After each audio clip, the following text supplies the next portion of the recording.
आज हम सब एक नए चैप्टर के साथ आगे की ओर बढ़ेंगे। लास्ट बार में हम लोग परिवहन को कंप्लीटली क्या कर चुके हैं, खत्म कर चुके हैं। ठीक है, तो थर्ड चैप्टर जो हम लोग का था वो पूरा पूरा क्या हो चुका है, फिनिश हो चुका है। तो आज हम लोग एक नया चैप्टर शुरुआत करेंगे, यानी कि फोर्थ चैप्टर का हम लोग बात करने वाले हैं। ठीक है, और ये जो फोर्थ चैप्टर है हम लोग का कौन सा, उत्सर्जन। और ये बिल्कुल भी आसान चैप्टर है, परिवहन से काफी आसान है ये। ठीक है, तो अगर हम बात करें तो फोर्थ चैप्टर हम लोग स्टार्ट कर रहे हैं उत्सर्जन, जिसको अंग्रेजी में हम लोग एक्सक्रीशन के नाम से क्या करते हैं, बुलाते हैं। ठीक है, तो आज हम लोग इसका बात करने वाले हैं।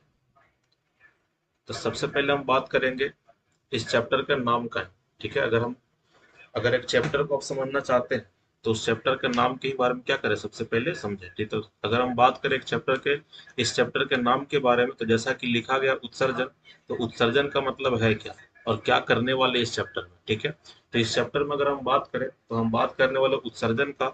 और उत्सर्जन कहते हैं किसको है, तो सबसे पहले इस बात को दिमाग में बैठाइए कि उत्सर्जन हमारे पास क्या है, एक प्रक्रिया का नाम है। ठीक है, ये एक प्रोसेस है, ये एक प्रक्रिया है। ठीक है, तो अगर हम बात करें कि उत्सर्जन क्या है, तो उत्सर्जन होता है हमारे शरीर में उपस्थित जो हानिकारक पदार्थ है उसको बॉडी से क्या करना, बाहर निकालना, यही क्या कहलाता है, उत्सर्जन कहलाता है। ठीक है, तो अगर उत्सर्जन के बारे में बात करें तो हम बोलेंगे उत्सर्जन एक प्रक्रिया है जिसमें हम लोग कर क्या रहे हैं, जिसमें हम लोग शरीर के अंदर उपस्थित जो हानिकारक पदार्थ है उसका निष्कासन कर रहे हैं। ठीक है, उसी प्रक्रिया को हम क्या बुलाते हैं, उत्सर्जन बुलाते हैं। ठीक है, अब बात ये कि हानिकारक पदार्थ, तो किस प्रकार का हानिकारक पदार्थ, तो हानिकारक पदार्थ उस तरह का हम बात कर रहे हैं जो अगर वो हमारे शरीर में रहेगा, एक ऐसा पदार्थ जो हमारे शरीर में अगर लंबे समय तक जमा रह जाए तो उसके वजह से क्या होता है ना, हमारे अंगों की जो कोशिकाएं हैं वो क्या होता है, डेड करना शुरू कर जाता है। ठीक है, तो इस तरह के हानिकारक पदार्थ हम क्या कर रहे हैं, बात कर रहे हैं। देखिए हमारे पास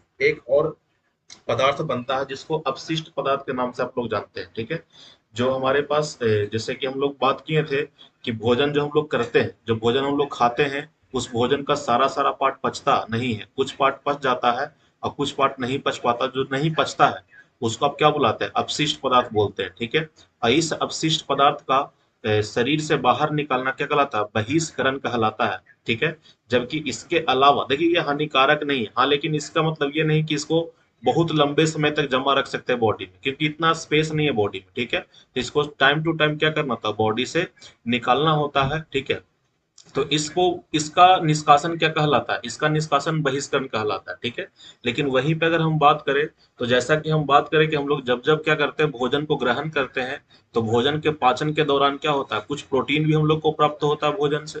देखिए जो भी प्रोटीन हम लोग को प्राप्त होता है ना, या फिर जो भी पचा हुआ भोजन है, ये सब के सब अब शोषण होकर ब्लड में जाएगा और ब्लड से कहाँ पहुंचता है, लीवर के अंदर पहुंचता है। ठीक है, तो एक बात समझिएगा, हमारे लीवर के अंदर पचे हुए भोजन में प्रोटीन भी क्या हुआ है, गया है। ठीक है, और ये प्रोटीन जो होता है ना, ये प्रोटीन जब क्या होता है, इसका पाचन होता है, यानी जब ये टूटेगा, जब ये ब्रेक करेगा, तो इससे बनता है क्या, हमारे पास अमोनिया बनता है। ठीक है, और ये अमोनिया काफी हानिकारक होता है, बहुत हानिकारक। तो लीवर क्या करता है ना, इस अमोनिया को तुरंत कन्वर्ट करता है कच्चे में, यूरिया में कन्वर्ट करता है। ठीक है, अब इसी प्रकार का एक और हानिकारक पदार्थ हमारे पास होता है जिसको बोलते हैं यूरिक अम्ल। ठीक है, तो हमारे पास ये सब जो तीन नाम बता रहे, अमोनिया, यूरिया और यूरिक अम्ल, ये तीन ऐसे हानिकारक पदार्थ है जो शरीर में अगर लंबे समय तक जमा रखेंगे तो हमारा कोशिका क्या होगा, मरना शुरू कर देगा। ठीक है, तो ये सब पदार्थ का बॉडी से निष्कासन क्या कहलाता है, हमारे पास उत्सर्जन कहलाता है। ठीक है, अच्छा कैसे निकालेंगे इसको, इसको निकालने का बड़ा सिंपल तरीका है, इसको क्या करो, पानी में घोल दो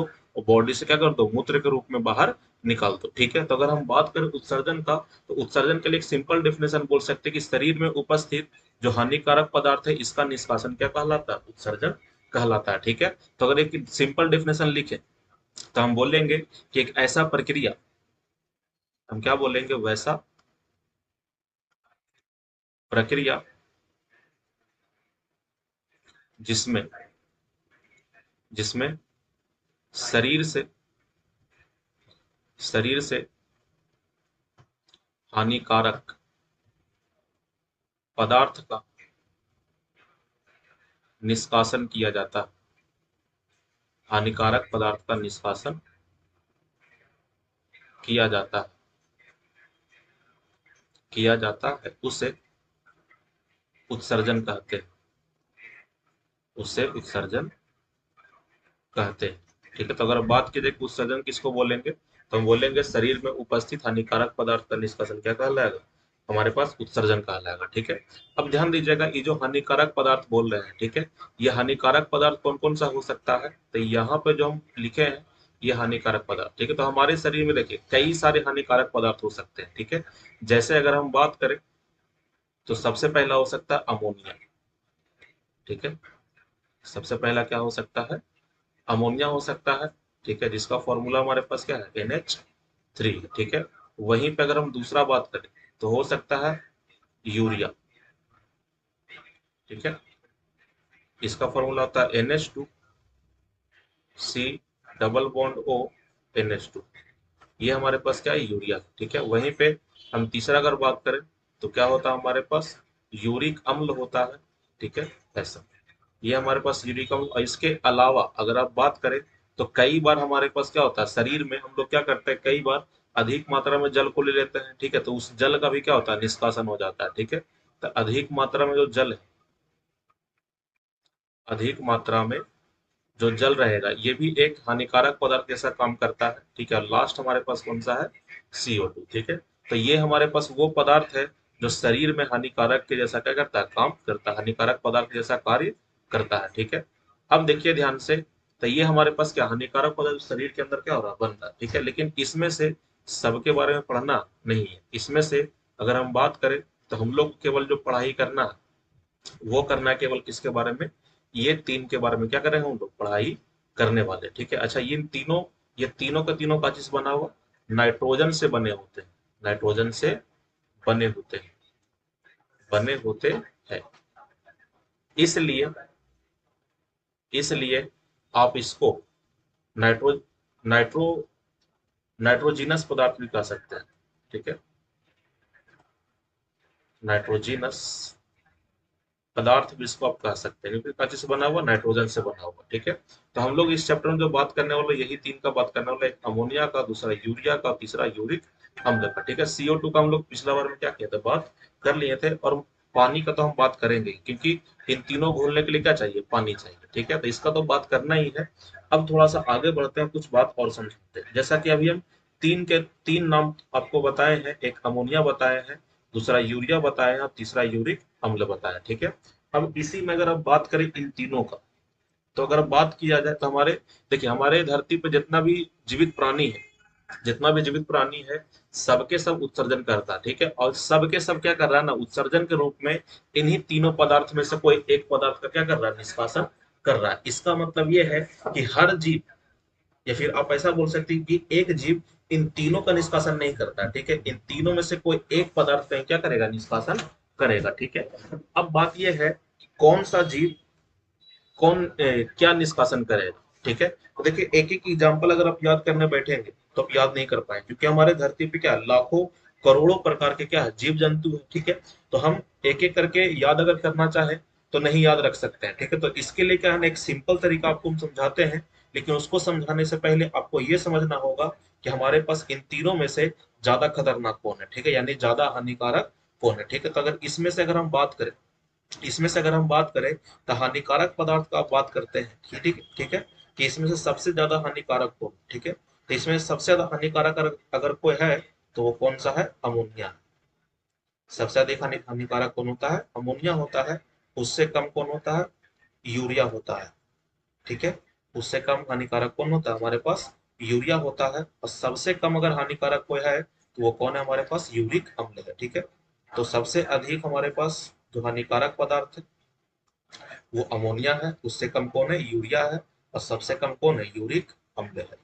ठीक है, यूरिक अम्ल। ठीक है, तो अगर आप ध्यान रखें तो इस बात से आप समझ सकते हैं कि हमारे पास अगर बात किया जाए, अगर आपसे ऐसा सवाल पूछा जाए कि सबसे अधिक हानिकारक कौन है इन तीनों में से, तो अमोनिया सबसे अधिक हानिकारक होता है। यानी अगर ये शरीर में कुछ समय भी अगर जमा रह गया तो सेल क्या हो जाएगा, डेड कर जाएगा। ठीक है, यूरिया क्या होता है, थोड़ा कम हानिकारक है अमोनिया से, यानी इसको कुछ समय के लिए बॉडी में रख सकते हैं। और सबसे कम हानिकारक कौन है हमारे पास, यूरिक अम्ल। ठीक है, अब एक बात समझिए, हम क्या बोले, ये है तीनों हानिकारक, लेकिन कुछ कोई ज्यादा है, कोई क्या है, कम। ठीक है, अब देखिए अभी हानिकारक है तो इसको निकालने के लिए जीव जंतु क्या करता है ना, पानी का उपयोग करता है, ठीक है, पानी में इसको घोल करके क्या करता है, बॉडी से इसको रिमूव किया जाता है, ठीक है, बॉडी से इसको निकाला जाता है, ठीक है।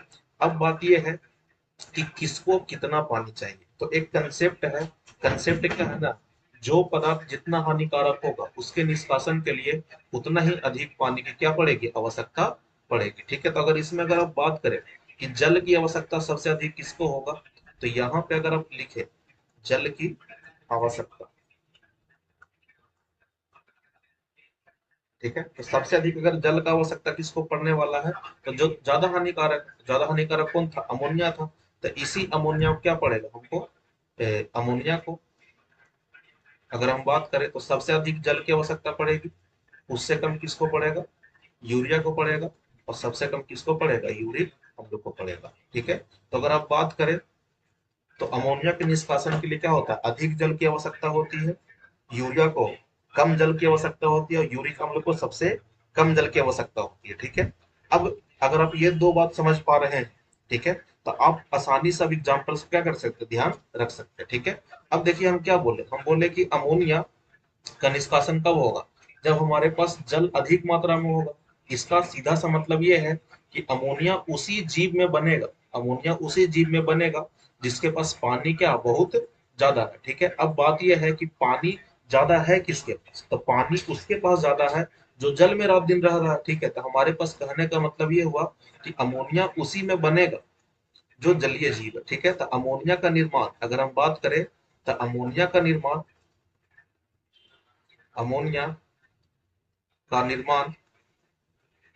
अमोनिया का ऐसा सिंपल यहाँ पे लिख देते हैं, ठीक है। अगर हम बात करें तो अमोनिया का निर्माण किस में होने वाला है, जिसके पास जल उपस्थित क्या है, काफी ज्यादा है, ठीक है। अब जल किसके पास ज्यादा रहेगा, जो जल में पाया जाएगा यानी अमोनिया किस में बनने वाला है, अमोनिया बनने वाला है जलीय जीव के अंदर, ठीक है। तो इसका निर्माण किस में होता है, जलीय जीव में होता है, ठीक है। वहीं पे अगर आप बात करें किसका, यूरिया का, तो यूरिया जो बनता है वो कहाँ बनता है, स्थलीय जीव में बनता है, ठीक है। यूरिया कहाँ बनेगा, स्थलीय जीव में बनेगा, ठीक है। और वहीं पे अगर आप बात करें यूरिक अम्ल का, तो यूरिक अम्ल कहाँ बनता है, तो यूरिक अम्ल जो है ये हमारे पास बनता है कहाँ पे, बोल सकते हैं पक्षियों में, ठीक है। तो ये हमारे पास कहाँ बनता है, पक्षियों में, ठीक है। अच्छा, ये यूरिक अम्ल जो है ना, इसको पानी घोलने के लिए सबसे कम चाहिए, और होता ये है ना कि ये यूरिक अम्ल पूरा तरह से घुल के भी नहीं निकलता, ये क्या होता है, ठोस के रूप में ही बॉडी से क्या हो जाता है, बाहर निकल जाता है, ठीक है। तो हमारे पास अगर एग्जाम्पल याद करना चाहे तो हम बोल सकते हैं कि अमोनिया कहाँ बनेगा, जितना भी जलीय जीव, हाँ कुछ जलीय जीव एक्सेप्शन होते हैं, ठीक है। तो अब एक सिंपल शब्द में ध्यान रख सकते हैं कि अमोनिया किससे बनेगा, जिसके पास जल अधिक है, तो जल किसके पास अधिक है, जलीय जीव के पास है, ठीक है।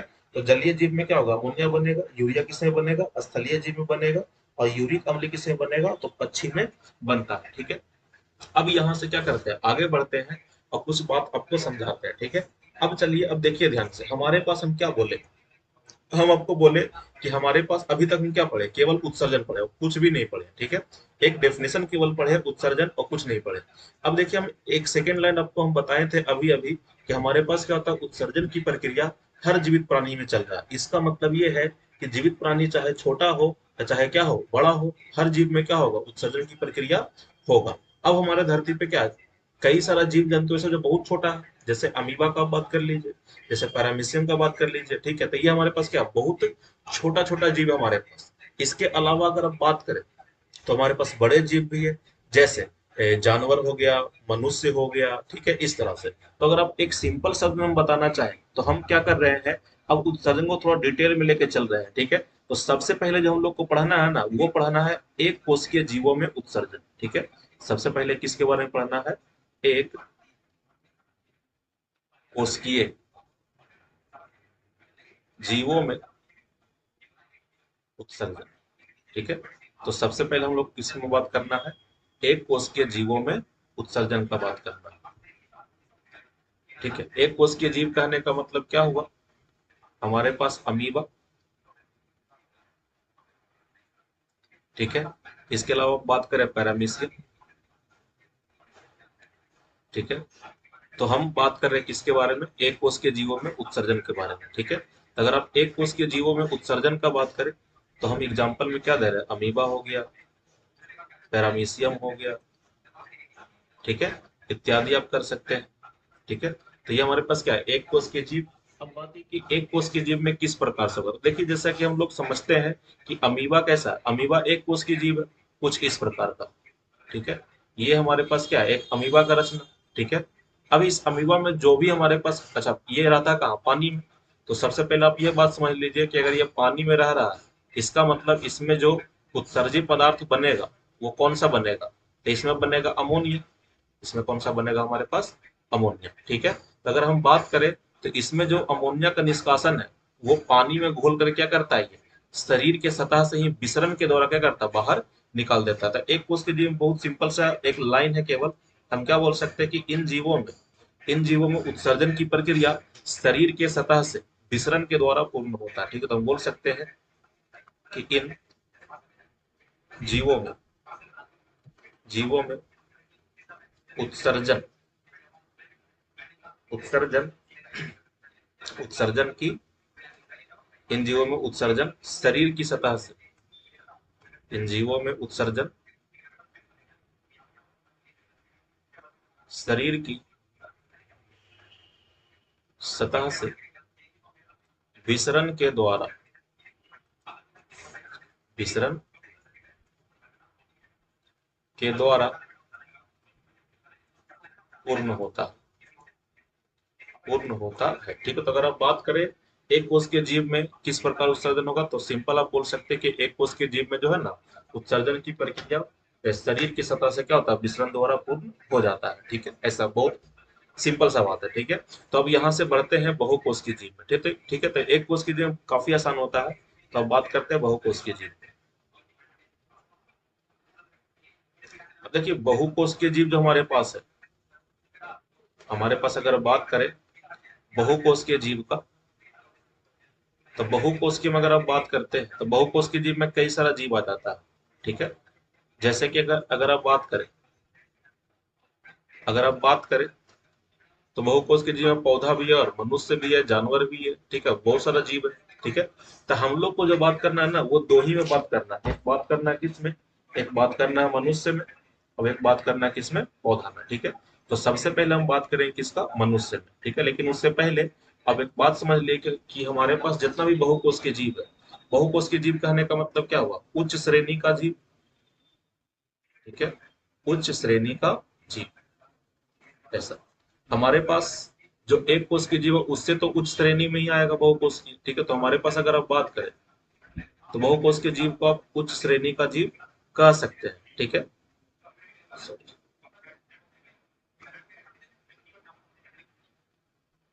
तो बहुकोष के जीव को आप उच्च श्रेणी का जीव कह सकते हैं। ठीक है, ऐसा। अब देखिए उच्च श्रेणी के जीव में उत्सर्जन के लिए क्या होता है ना, नेचर क्या किया, विशेष प्रकार का अंग तंत्र दिया। ठीक है, अच्छा उस अंग तंत्र को हम क्या बोलते हैं, उत्सर्जन तंत्र बोलते हैं। ठीक है, तो अगर हम बात करें तो हम एक बात बोल सकते हैं कि इन जीवों में उत्सर्जन के लिए उत्सर्जन के लिए विशेष प्रकार का विशेष प्रकार का अंग तंत्र अंग तंत्र पाया जाता है, जिसे जिसे उत्सर्जी तंत्र कहते हैं जिसे उत्सर्जी तंत्र कहते हैं। ठीक है, जिसे उत्सर्जी तंत्र कहते हैं। ठीक है, अब तो इस बात को ध्यान रखिए कि बहुकोष की जीव जितना भी होता है सबके अंदर क्या पाया जाता है, एक विशेष प्रकार का अंग तंत्र, जिसको हम क्या बोलते हैं, उत्सर्जी तंत्र बोलते हैं। ठीक है, अब देखिएगा ध्यान से, हर जीव का उत्सर्जी तंत्र क्या होता है, अलग अलग प्रकार का होता है, अलग अलग तरह से बनावट होता है। ठीक है, तो हम लोग को जो सिलेबस में दिया गया वो केवल किसका दिया गया, मनुष्य का दिया गया है, कि मनुष्य का उत्सर्जी तंत्र कैसा होता है। ठीक है, तो सबसे पहले हम बात करेंगे मनुष्य के उत्सर्जी तंत्र। ठीक है, तो सबसे पहले क्या करते हैं, हेडिंग लगा लेते हैं। तो हम बात करें किसके बारे में, मनुष्य का उत्सर्जी तंत्र, मनुष्य का उत्सर्जी तंत्र, उत्सर्जी तंत्र। ठीक है, अब एक बात समझिए, हम यहाँ पे एक शब्द का इस्तेमाल कर रहे हैं, तंत्र। अच्छा, तंत्र को अंग्रेजी में हम लोग सिस्टम बुलाते हैं। ठीक है, तंत्र को हम लोग अंग्रेजी में क्या बोलते हैं, सिस्टम बोलते हैं, ठीक है। सिस्टम का मतलब क्या है या तंत्र का मतलब क्या है? तंत्र का एक सिंपल सा मतलब हम जैसा कि पिछले बार में बताए थे, ठीक है। तंत्र का मतलब होता है अंगों का समूह, ठीक है। बायोलॉजी में अगर आप बात करें तो तंत्र का मतलब क्या होता है, अंगों का समूह होता है।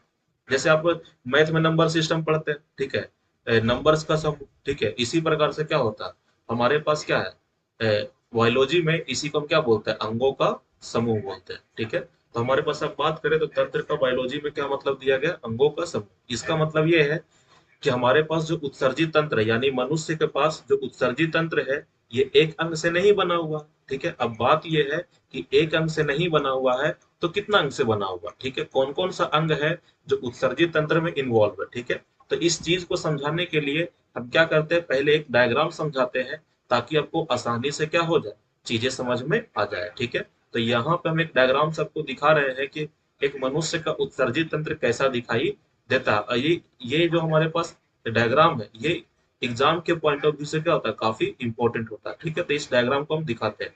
तो हमारे पास अगर बात करें तो जो उत्सर्जित तंत्र होता है ना, इसमें सबसे पहले एक बीज के जैसा दो रचना पाया जाता है, ठीक है। एक ऐसा, और जस्ट इसके बगल में क्या होता है, एक और रचना यहाँ पे पाया जाता है, ठीक है। इस रचना को आप बोलते हैं किडनी या फिर ब्रिक बोलते हैं, ठीक है। इसको बोलते हैं ब्रिक, हिंदी में क्या बुलाते हैं इसको, ब्रिक बुलाते हैं, ठीक है। तो इसमें अगर हम बात करें तो सबसे पहला जो रचना होता है ना, वो यही किडनी होता है, जिसको आप क्या बुलाते हैं, वृक्क बुलाते हैं, ठीक है। और एक मनुष्य के उत्सर्जन तंत्र में कितने वृक्क हैं, दो वृक्क हैं, एक लेफ्ट की ओर और एक राइट की ओर, ठीक है। तो जो राइट तरफ रहेगा आप उसको क्या बुलाएंगे, दायां वृक्क बुलाएंगे, और जो लेफ्ट रहेगा उसको क्या बुलाएंगे आप लोग, बायां वृक्क बुलाएंगे, ठीक है। तो वृक्क दो प्रकार के हैं, एक है दायां वृक्क और कौन सा हमारे पास बायां वृक्क है, ठीक है।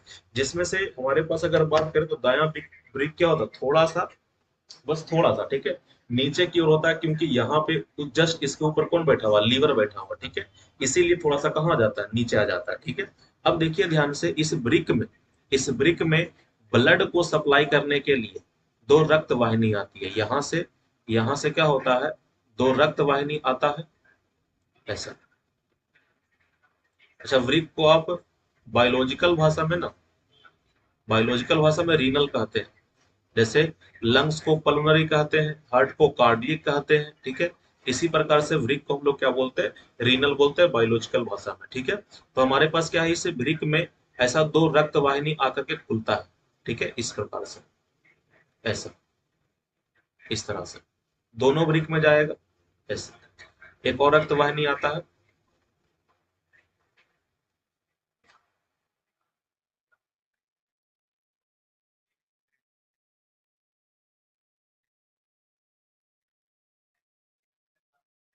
इस प्रकार से रक्त वाहिनी, ठीक है, ऐसा, इस तरह से एक और रक्त वाहिनी आएगा। आप ये डायग्राम किताब से भी क्या कर सकते हैं, बना सकते हैं।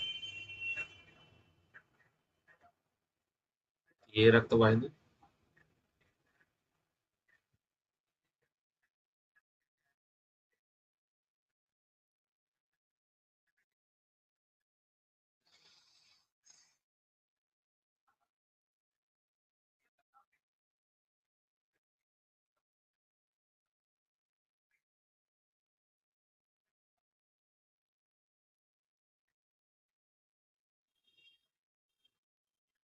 यहाँ तक कुछ ऐसा।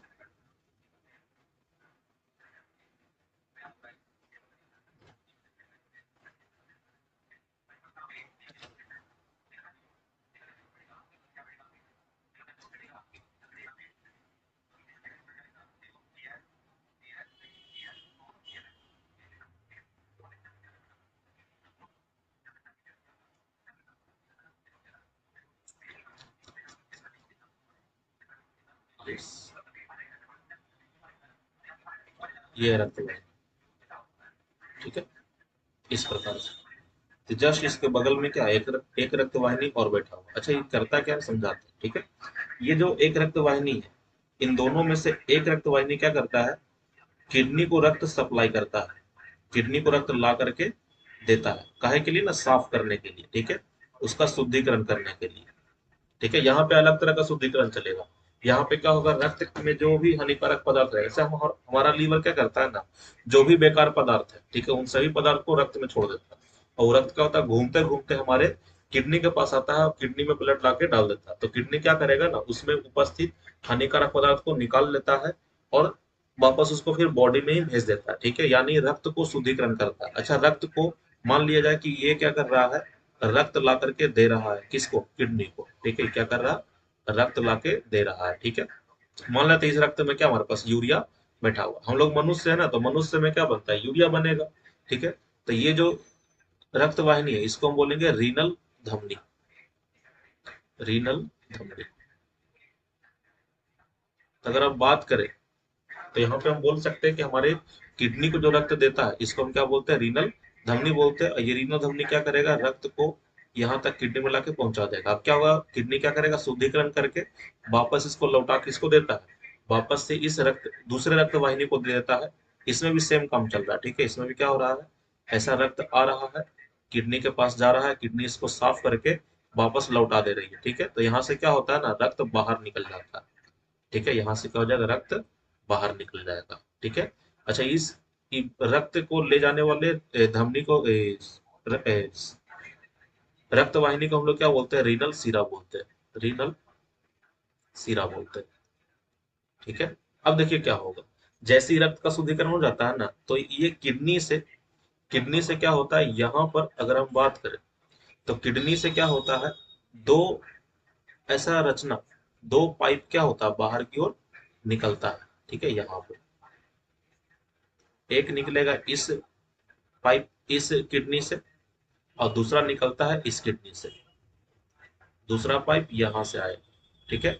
ये दोनों पाइप आगे आकर के ब्लैडर में क्या हो जाता है, खुल जाता है, ठीक है। ये दोनों पाइप आएगा, यहाँ पर आकर के एक ब्लैडर में दोनों को दोनों क्या हो जाएगा, ओपन हो जाएगा, ठीक है। अब ऐसा एक ब्लैडर बना सकते हैं, एक सिंपल सा डायग्राम, ठीक है, इस तरह से, ठीक है। तो अगर आप बात करें, अच्छा, इसी को बोलते हैं उत्सर्जित तंत्र। अच्छा, ये जो निकल रहा है ना, ये जो पाइप, ये जो नलिका जैसी रचना, इसको बोलते हैं मूत्रवाहिनी। इसका नाम क्या है, मूत्रवाहिनी नाम। ये मूत्रवाहिनी दोनों कहाँ खुलता है, ब्लैडर के अंदर। इस ब्लैडर में क्या होता है, मूत्र आके जमा होता है, ठीक है। किडनी क्या करती है ना, हानिकारक पदार्थ निकाल करके इसको पानी में घोल क्या करता है, मूत्र वाहिनी के द्वारा इस ब्लैडर में लाके खोल देता है, ठीक है। ऐसे इस ब्लैडर को क्या बोलते हैं, इसको बोलते हैं मूत्राशय, मूत्राशय, ठीक है। और मूत्राशय का काम क्या है, हमारे पास मूत्र को जमा करना। अब देखिए, मूत्राशय के नीचे अगर आप बात करें, तो एक लंबी नलिका दिखाई दे रहा होगा, इसको बोलते हैं मूत्र मार्ग, ठीक है। इसका नाम क्या है, मूत्र मार्ग है। और मूत्र मार्ग की लंबाई जो होता है ना, वो नर में अलग होता है और मादा में क्या होता है, अलग होता है, ठीक है। अगर आप बात करें नर का, तो नर में लगभग इसका लंबाई कितना है, 20 सेंटीमीटर। और वहीं पे मादा में बात करें तो कितना है, केवल ये 4 सेंटीमीटर, ठीक है। इसका मेन रीजन ये है ना, कि हमारे पास अगर बात करें, तो नर में क्या होता है, जो मूत्र मार्ग है वो शरीर के बाहर खुलता है, ठीक है। जबकि मादा में क्या होता है, मूत्र मार्ग शरीर के अंदर ही खत्म हो जाता है, ठीक है, वहीं पे रुक जाता है। इसीलिए मादा में लंबाई क्या है, बहुत कम है, और मादा में नर में लंबाई क्या होता है, ज्यादा होता है मूत्र मार्ग का, ठीक है। तो ये हमारे पास एक रचना है किसका, मनुष्य का उत्सर्जी तंत्र का, ठीक है। अब देखिए, यहीं पे आप सिंपल सिंपल बातें जो आपको हम बताए हैं वो आप लिख सकते हैं, ठीक है। जैसा कि हम बताएं कि उत्सर्जित तंत्र में क्या क्या है, तो उत्सर्जित तंत्र में सबसे पहला अंग कौन सा हमारे पास, वृक्क है, ठीक है। सबसे पहला अंग कौन सा है, वृक्क है, जिसकी संख्या कितना है, 2 है, ठीक है। दूसरा हम बात किए किसके बारे में, मूत्र वाहिनी के बारे में, ठीक है। दूसरा हम बात किए किसके बारे में, मूत्र वाहिनी के बारे में, जिसका संख्या कितना है, 2 है। तीसरा हम बात किए किसके बारे में, मूत्राशय के बारे में, मूत्राशय के बारे में, जिसका संख्या कितना है, 1 है। और चौथा हम लोग बात की किसके बारे में, मूत्र मार्ग के बारे में, ठीक है। तो ये 4 अंग से क्या हमारा हमारा उत्सर्जी तंत्र क्या मिलके बना हुआ है। सबसे पहले कौन है, वृक्क है, दूसरा मूत्र वाहिनी है, तीसरा मूत्राशय है, चौथा कौन सा है, मूत्र मार्ग है, ठीक है। तो ये वो अंग है जिससे मिल करके उत्सर्जी तंत्र क्या बना हुआ है। अब ब्रिक के लिए अगर आप बात करें, तो ब्रिक हमारे पास क्या है ना, एक सेम के बीज की तरह क्या होता है, दिखाई देता है, जिसका रंग अगर आप बात करें, ठीक है। तो इसमें हम शॉर्ट में क्या करते हैं, चीजों को समझाते हैं, और आगे बढ़ते हैं। ठीक है, जैसे कि अगर हम बात करें तो सबसे पहले हम बात करें कि इसका एक एक अंग के बारे में क्या करते हैं, चर्चा करते हैं। तो सबसे पहले हम बात करेंगे वृक्क के बारे में। ठीक है, तो आइए थोड़ा समझते हैं वृक्क के बारे में क्या कहानी है वृक्क का। ठीक है, तो सबसे पहले हम बात करें वृक्क के बारे में। ठीक है, तो वृक्क के बारे में क्या क्या बोल सकते हैं। तो उत्सर्जी तंत्र का सबसे मुख्य अंग यही होता है। ठीक है, जिसका अगर आप संख्या का बात करें तो संख्या कितना होता है, दो होता है। एक मनुष्य में कितना होता है, दो होता है। ठीक है, अब इसका अगर आप बात करें तो इसका जो लंबाई है, इसका जो लंबाई है वो 12 सेंटीमीटर के करीब होता है। और चौड़ाई जो होता है किडनी का, ये लगभग कितना होता है, 6 सेंटीमीटर के करीब होता है। ठीक है, कुछ इस प्रकार से हम बता सकते हैं कि ये हमारे पास मान लीजिए क्या, एक ब्रिक है, तो ये ब्रिक का लंबाई कितना है, 12 सेंटीमीटर। और वहीं पे अगर आप बात करें चौड़ाई का, तो ये कितना होता है, 6 सेंटीमीटर होता है। ठीक है, वहीं पे आप अगर इसका रंग का बात करें तो रंग कैसा होता है इसका, इसका रंग हमारे पास रेड ब्राउन होता है। ठीक है, रेडिश ब्राउन कह देते हैं इसको। ठीक है, तो हमारे पास अगर अब बात करें इसका रंग जो होता है, इसका रंग जो होता है वो रेडिश ब्राउन होता है। ठीक है, रेडिश ब्राउन कलर का होता है। ठीक है, ऐसा। यहीं पे अगर आप बात करें इसके लिए, तो हमारे पास जो ब्रिक है, हमारे पास जो ब्रिक है, इस ब्रिक में, इस ब्रिक में अगर आप बात किया जाए तो ये हमारे पास क्या करता है, रक्त का शुद्धिकरण करता है। ठीक है, ये क्या करेगा, रक्त का शुद्धिकरण। इसका मेन काम क्या है, रक्त का शुद्धिकरण करता है। ठीक है, अगला बात, रक्त का शुद्धिकरण के लिए रक्त जो इसको लाकर देता है उसको हम क्या बोलते हैं, रीनल धमनी बोलते हैं। ठीक है, तो रीनल धमनी का काम क्या है, तो यहाँ पे अगर हम बात करें रीनल धमनी का, तो रीनल धमनी को के लिए हम क्या बोल सकते हैं कि ये वृक्क को, वृक्क को रक्त देता है, रक्त देता है। ठीक है, रक्त सप्लाई करना है कौन कौन करता है, रीनल धमनी। वहीं पे अगर आप बात करें रीनल सीरा का, तो रीनल सीरा क्या करता है, वृक्क से रक्त लेकर जाता है। ठीक है, क्या करता है, ये वृक्क से रक्त लेकर जाता है। ठीक है, तो ये क्या करता है, रक्त को लेकर के जाएगा, धमनी क्या कर रहा है, रक्त को सप्लाई करता है। ठीक है, अब सेकंड, सेकंड अंग का हम बात कर लेते हैं। ठीक है, हम लोग अगर सेकंड अंग का बात किया जाए तो सेकंड हम बात करें किसके बारे में, मूत्र वाहिनी के बारे में।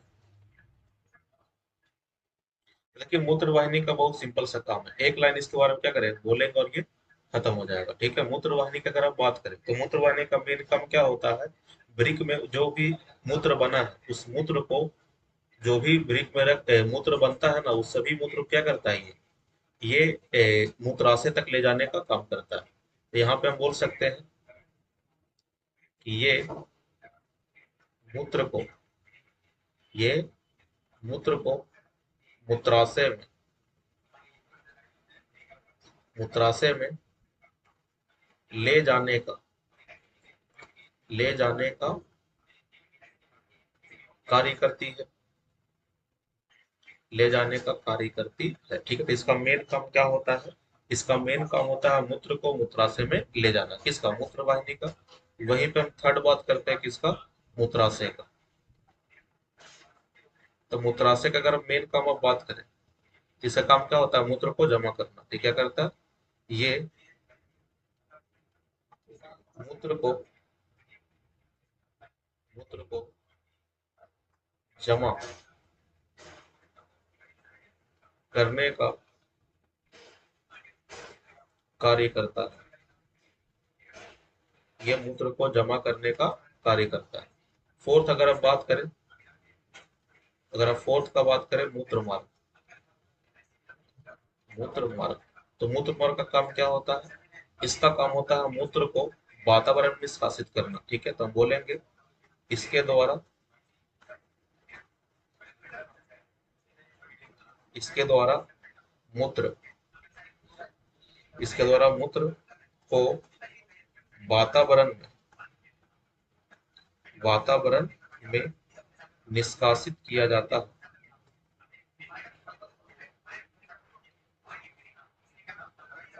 निष्कासित किया जाता है।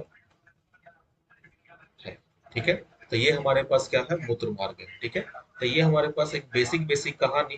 देखिए ये बहुत ही शॉर्ट हम लोग रिवीजन कर रहे हैं। ठीक है, इसलिए इसके लिए इसमें पूरा डिटेल नहीं बता रहे हैं। ठीक है, पूरा डिटेल क्या होता है, जब पूरा साल चलता है ना, तब वहां पे क्या होता है, डिटेल में बताया जाता है। यहाँ पे डिटेल नहीं बता सकते क्योंकि ये रिवीजन है। ठीक है, तो ऐसा शॉर्ट में आप ध्यान रख सकते जो हमारे काम का है। ठीक है, तो हम केवल वही बात बता रहे हैं जो एग्जाम के पॉइंट ऑफ व्यू से क्या इंपॉर्टेंट है, उसी के बारे में क्या कर रहे हैं, हम लोग बात कर रहे हैं। ठीक है, अब यहाँ से थोड़ा सा क्या करते हैं, आगे बढ़ते हैं, आपको कुछ बातें क्या करते हैं और समझाते हैं। ठीक है, तो हम लोग क्या किए अभी तक, उत्सर्जी तंत्र का, जो मनुष्य का उत्सर्जी तंत्र है, इसके बारे में क्या किया हम लोग बात कर ली है। ठीक है, अब देखिए थोड़ा सा एक बात गौर करिए, हम अभी क्या बोले, उत्सर्जी तंत्र का मेन काम क्या है, उत्सर्जी तंत्र का मेन काम है मूत्र का निर्माण करना और मूत्र का निष्कासन करना। ठीक है, तो देखिए मूत्र का अगर निर्माण का बात किया जाए, देखिए आपको एक बात समझाते हैं। ठीक है, आइए थोड़ा एक बात ऊपर ले आकर समझाते हैं। अगर हम बात करें यहाँ पे, जैसे बोले इस उत्सर्जित तंत्र में ये चार अंग है, तो इन चारों अंग में से ये जो तीन अंग है ना लास्ट का, ये जो तीन अंग है, ये क्या कर रहा है, ये मूत्र के निष्कासन में मदद कर रहा है। क्या कर रहा है, ये मूत्र के निष्कासन में मदद करता है, मूत्र के निष्कासन में मदद करता है। जबकि वृक्क का मेन काम क्या है, इसका मेन काम है मूत्र का निर्माण करना, मूत्र का निर्माण करना। लेकिन बात यह है कि कैसे निर्माण करता है। अगर हम बात करें कि ये मूत्र बना रहा है, तो कैसे मूत्र बना रहा है। ठीक है, तो अब देखिए मेन हमारे पास इन चारों में से अगर कोई है तो वो कौन सा है, वृक्क है। क्योंकि वृक्क ही क्या कर रहा है, रक्त का शुद्धिकरण करके मूत्र बना रहा है। और हमको मूत्र के बारे में समझना है कि मूत्र बनता है तो कैसे मूत्र बनता है। ठीक है, तो आइए अगर आपको मूत्र के बारे में समझना है, तो इसके लिए क्या करना पड़ेगा, पहले वृक्क के बारे में समझना पड़ेगा कि वृक्क के अंदर क्या है, यानी वृक्क का आंतरिक रचना समझना पड़ेगा। बिना आंतरिक रचना समझने हम लोग आगे नहीं बढ़ सकते हैं। तो सबसे पहले बात करते हैं वृक्क का आंतरिक संरचना,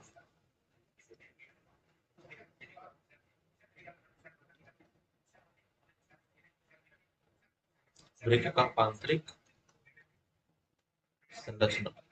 ठीक है, तो अगर वृक्क का आंतरिक संरचना का हम बात करें, यानी वृक्क अंदर से कैसा दिखाई देता है, तो देखिएगा ध्यान से, हम क्या करें ना, एक वृक्क को थोड़ा उल्टा बना रहे हैं। ठीक है, ऐसा देखिए हम क्या करें, वृक्क को इस प्रकार से ऊपर की ओर बना रहे हैं, ऐसा। ठीक है, ताकि समझने में क्या हो, थोड़ा आसानी हो। ठीक है, तो अगर आप बात करें ब्रिक के बारे में, तो ब्रिक को जैसे आप अंदर से काटते हैं ना, ब्रिक को आप जैसे ही काटते हैं, तो काटने से क्या दिखाई देता है, जो ब्रिक है, जो ब्रिक है वो कितना भाग में बटा होता है, दो भाग में। ठीक है, अगर ब्रिक का बात करें, तो ब्रिक जो है ना अंदर से कितना भाग में बटा हुआ है, दो भाग में। ठीक है, एक भाग ये वाला होता है, ठीक है, और एक बाहर वाला। ठीक है, जो बाहर वाला है ना, इसको आप बोलते हैं कॉर्टेक्स। ठीक है, और जो अंदर वाला भाग है, इसको आप प्यार से क्या बुलाते हैं, मेडुला बुलाते हैं। ठीक है, तो हिंदी में भी ऐसे लिख सकते हैं हमारे पास। तो अगर आप बात करें तो ब्रिक का जो बाहर का भाग है ना, इसको क्या बोलते हैं, कॉर्टेक्स बोलते हैं, और अंदर वाले भाग को क्या बोलते हैं, मेडुला बोलते हैं। अब ध्यान से देखिए, इस कॉर्टेक्स और मेडुला के बीच में क्या है, पार्टीशन है। एक हमारे पास क्या है, दीवार बना हुआ। ठीक है, इसी दीवार पे क्या होता है, छोटा छोटा रचना बैठा होता है इस तरह से। ठीक है, ऐसा नलिका जैसा क्या छोटा छोटा रचना बैठा हुआ है पूरा में। ठीक है, ऐसा पूरा में क्या होता है, बैठा होता है, पूरा फैला हुआ है। ठीक है, कुछ भाग कॉर्टेक्स में है इस नलिका जैसी रचना का, और कुछ भाग कहाँ है, मेडुला के अंदर बैठा हुआ। ठीक है, तो ये जो रचना दिखाई दे रहा है ना, इस रचना को अब प्यार से नेफ्रॉन कहते हैं। ठीक है, तो ये जो रचना दिखाई दे रहा है, इस रचना को हम लोग क्या बोलते हैं, नेफ्रॉन बोलते हैं।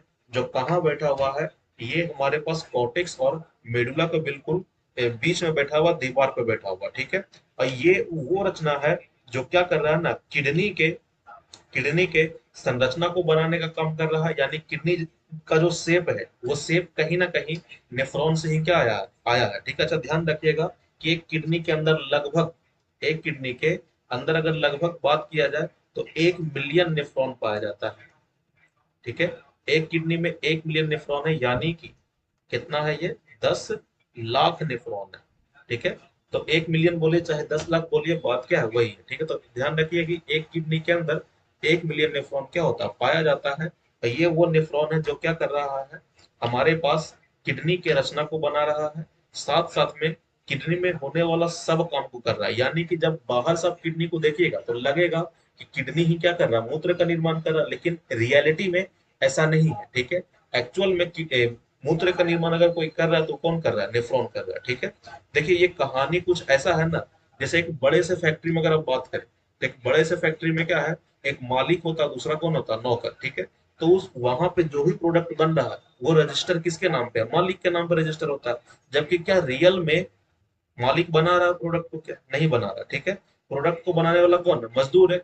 इसी प्रकार किडनी में, ठीक है, जब किडनी को आप देखिएगा तो लगेगा ना कि किडनी क्या कर रहा है, प्रोडक्ट बना रहा है, यानी मूत्र बना रहा है। जबकि एक्चुअल में ऐसा कोई बात नहीं है। मूत्र का निर्माण कौन करता है, अंदर में बैठा हुआ मजदूर, यानी कि हमारे पास कौन, नेफ्रॉन। ठीक है, तो ध्यान रखिए, किडनी एक मालिक है और नेफ्रॉन क्या है, एक मजदूर है जो मूत्र क्या कर रहा है, बना रहा है। ठीक है, तो नेफ्रॉन कितना भी काम कर ले, हमारे पास रजिस्टर किसके नाम पे होना है, रजिस्टर तो किडनी के नाम पे ही होना है। ठीक है, तो उससे हमको मतलब नहीं है, हमको बात करना है कि नेफ्रॉन जो है मूत्र बना रहा है तो कैसे बना रहा है, यानी हमको क्या करना है, मूत्र के निर्माण का बात करना है। ठीक है, तो यहाँ से अगर मूत्र का निर्माण आप समझना चाहते हैं तो सबसे पहले क्या करना होगा, एक नेफ्रॉन का रचना क्या करना होगा, समझना होगा। ठीक है, तो पहले क्या कर लेते हैं, एक नेफ्रॉन संरचना समझ लेते हैं। ठीक है, तो हम बात करें नेफ्रॉन की रचना,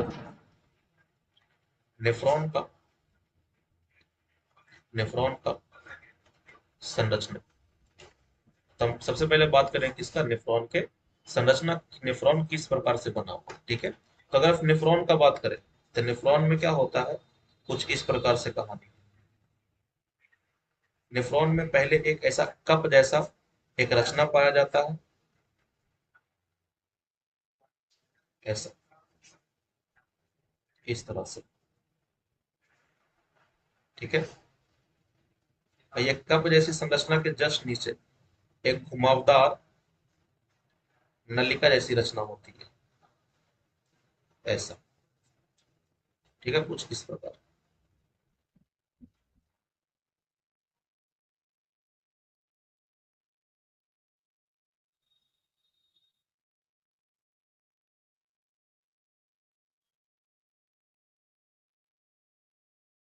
ऐसा।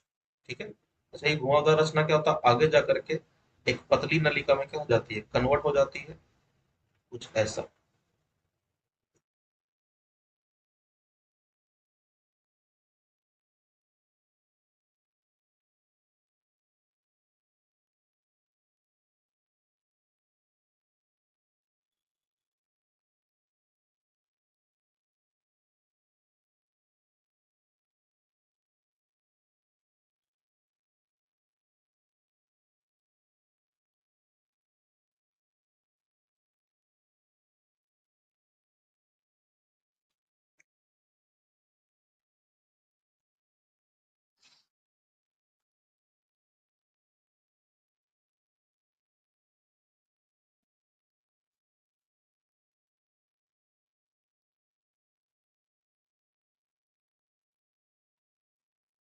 ये ऐसा एक नलिका, थोड़ा सही से बनाइएगा। और ये अंतिम में जाके क्या होता है, एक बड़े से नलिका में क्या हो जाता है, खुल जाता है। ठीक है,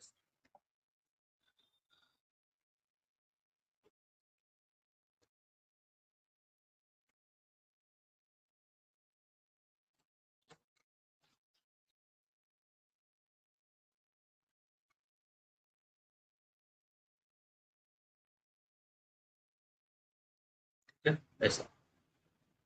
अच्छा, इस नलिका से, इस नलिका को बोलते हैं संग्राहक नलिका। अगर इस नलिका का नाम पूछे, इसको हम क्या बोलते हैं, संग्राहक नलिका।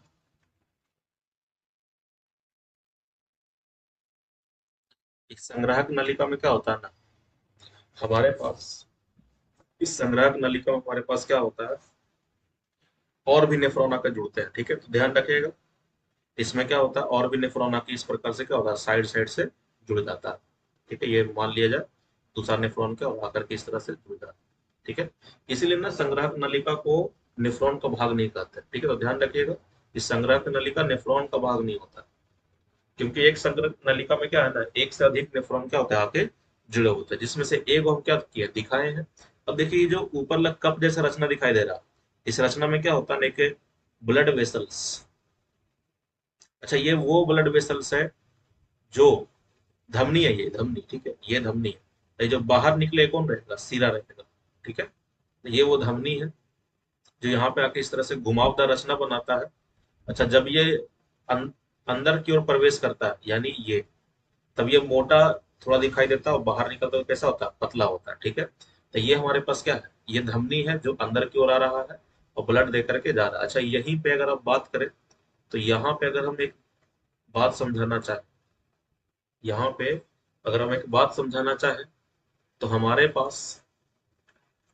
पास ये जो कटोरी जैसा रस्म दिखाई दे रहा है ना, इसमें क्या छोटा छोटा ऐसा छिद्र होता है, इस छिद्र को बोलते हैं पोडोसाइट, ठीक है। यहाँ पे क्या होता है, ऐसा छोटा छोटा छिद्र होता है, इस छिद्र का नाम क्या दिया गया, पोडोसाइट नाम दिया गया, पोडोसाइट, ठीक है ऐसा। अब देखिए करता क्या है, पहले इसका नाम समझ लीजिए, नाम क्या क्या, ठीक है। तो लेकिन उससे पहले एक बात समझिए कि नेफ्रॉन जो है ना दो ही पार्ट में क्या है ये बटा हुआ, ठीक है। एक ऊपर वाला पार्ट है, ठीक है, मालपिगियन संपुट कहते हैं उसको, ठीक है। अगर हम बात करें तो ऊपर वाले पार्ट को हम क्या बोलेंगे, मालपिगियन संपुट बोलेंगे। और नीचे वाले पार्ट की अगर आप बात करें तो हमारे पास नीचे वाले पार्ट नीचे वाले पार्ट की अगर आप बात करें तो उसको बोलते हैं हम लोग नेफ्रॉन नलिका, ठीक है। तो हमारे पास अगर बात करें तो हमारे पास जो नेफ्रॉन, अगर इसका डिवीजन हम लिखे कहाँ पे लिख दे, यहाँ पे हम लिख देते हैं, ठीक है। हमारे पास अगर आप बात करें तो जो अपना नेफ्रॉन होता है, ठीक है, ये दो पार्ट में क्या है बटा हुआ, ठीक है। इसको थोड़ा ऊपर करते हैं और बात को हम क्या करते हैं समझाते हैं, ठीक है। आप अगर नेफ्रॉन का बात करें तो नेफ्रॉन दो पार्ट में क्या है डिवाइडेड है। सबसे पहला पार्ट जो है, जो सबसे पहला पार्ट होता है इसको बोलते हैं मालपिगियन, मालपिगियन संपुट, ठीक है, या फिर मालपिगियन कोष भी बोलता है, ठीक है, मालपिगियन संपुट, ठीक है।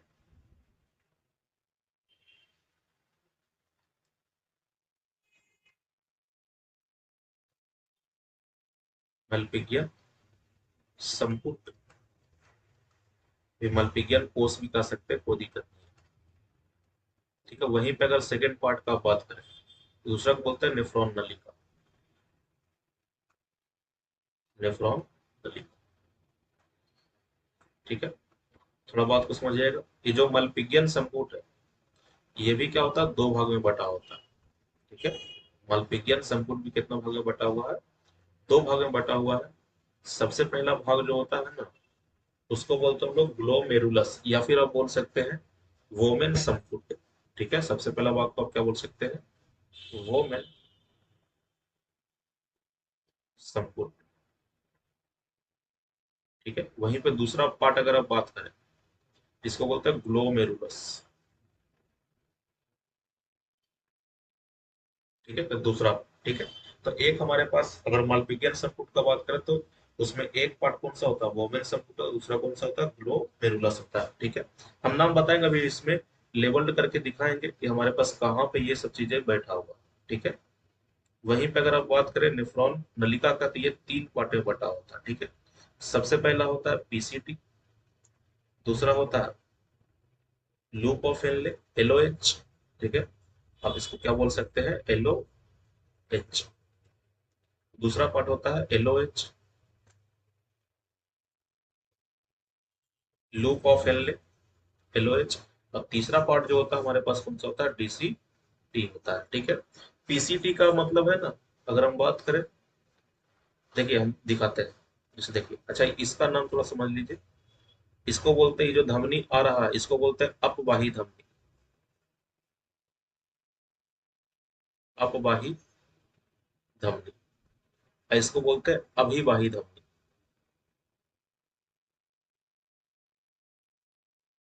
अभिवाही धमनी, ठीक है। अपवाही धमनी क्या करता है, रक्त ला करके देता है, किसको, नेफ्रॉन को। और अभिवाही धमनी क्या करेगा, रक्त लेकर के जाएगा नेफ्रॉन से, ठीक है। अच्छा, ये जो अपबाही धमनी है, इसका डायमीटर यानी इसका व्यास कैसा होता है, ज्यादा होता है, जबकि अभिवाही धमनी का जो व्यास वो कैसा कम होता है, ठीक है। अगर यहाँ व्यास ज्यादा है यानी बीपी, ब्लड प्रेशर क्या होगा, कम होगा, यहाँ व्यास कम है तो यहाँ पे बीपी क्या हो जाएगा, ज्यादा हो जाएगा, ठीक है, ऐसा। अब देखिए होता क्या, जैसे ही रक्त यहाँ पर आता है, जैसे हमारे पास क्या था, रक्त इसमें इंटर करता है, तो रक्त में क्या है ना, अभी बहुत सारा चीज है, जैसे यूरिया वगैरह है, पानी वगैरह है, बहुत सारा चीज है, ठीक है। तो जैसे ही रक्त यहाँ पर आता है, तो रक्त जैसे यहाँ पहुंचेगा, अच्छा, ये जो अंदर में गुच्छा दिखाई दे रहा है, ये जो अंदर में, ये जो आप अंदर में देख रहे हैं, रक्त वाहिनी का जो गुच्छा है ना, इसको बोलते हैं ग्लोमेरुलस, ग्लोमेरुलस, ठीक है। ये जो कप जैसा रचना है, इसको बोलते हैं वोमेन संपुट,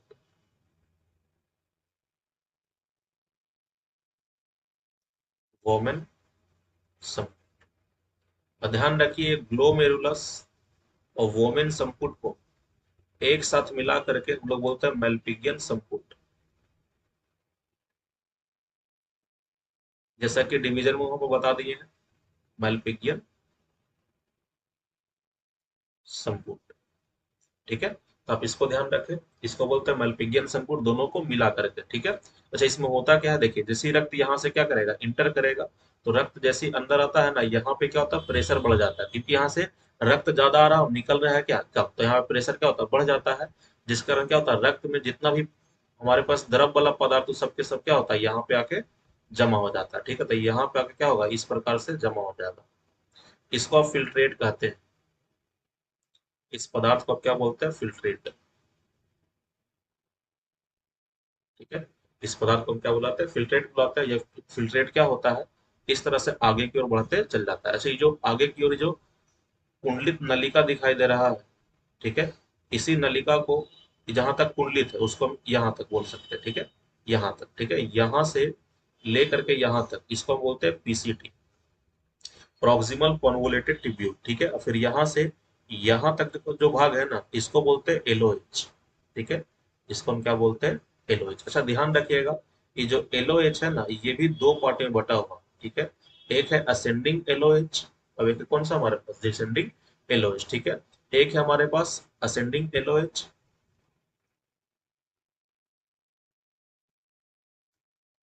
अब एक पार्ट कौन सा होता है, डिसेंडिंग एलओएच, डिसेंडिंग एलओएच, ठीक है। असेंडिंग एलओएच कहने का मतलब क्या है, जैसे इस बात को समझिए, यहाँ से फिल्ट्रेट आगे आएगा, आगे आएगा, इस तरह से घूमते घूमते क्या होगा, यहाँ तक पहुंचेगा एलओएच के पास। अब एलओएच के पास जैसे आएगा, तब ये फिल्ट्रेट कहाँ जाएगा, नीचे की ओर जाएगा।